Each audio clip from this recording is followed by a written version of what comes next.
What are some of the key frustrations and challenges that you're seeing within industry, and what are you and as a team doing to sort of address those challenges? I've got a list, but to try and keep it refined, one of the challenges I've seen in our industry for the past couple of years is a variation in language. What is a recognized penetration test for one organization, and they're calling it by the same name in another, may 9 times out of 10 end up being a vulnerability assessment. And I think just the language that we use as an industry is currently competing between sort of the academic path from cybersecurity versus the people who were network engineers on the ground and has come through with 25 years experience now, and what they have just developed organically. And I think we see a lot of the time frustrations because those languages aren't always exactly the same, and that's when misunderstandings can happen. So that's one for mine. I've now got into the habit of going, when you ask for pen testing, for cybersecurity and consultancy, what specifically is your understanding of that, to make sure that I can align with them? No, I appreciate you sharing that. I see the lines being blurred between red teaming as well. A lot of people saying they do red teaming, but it's effectively a pen test. I think for me, it's these the stakeholder engagement with cybersecurity. I still don't think we're there.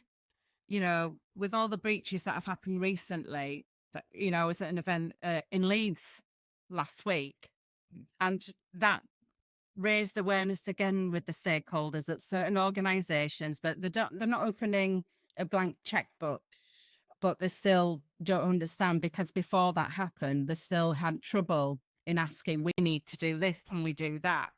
So I think there's still that exact level of misunderstanding what they need to be doing.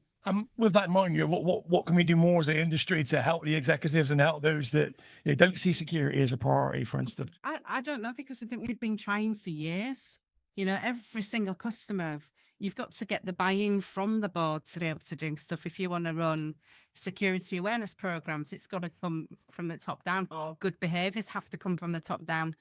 And I don't think they see it as their problem. So I struggle to think, what can we do? And yes, as you mentioned, unfortunately, people aren't being proactive; they're being reactive in this instance. I think the public in the UK as well, because there are data breaches in the media every second day now, probably even more commonly. I think as an individual, like, you become desensitized. Oh no, another breach has happened. It's fine. I am a tiny, tiny little sample of data out of that huge amount. So you don't think that you're going to have an impact. And I think people have stopped valuing their own data in the same way.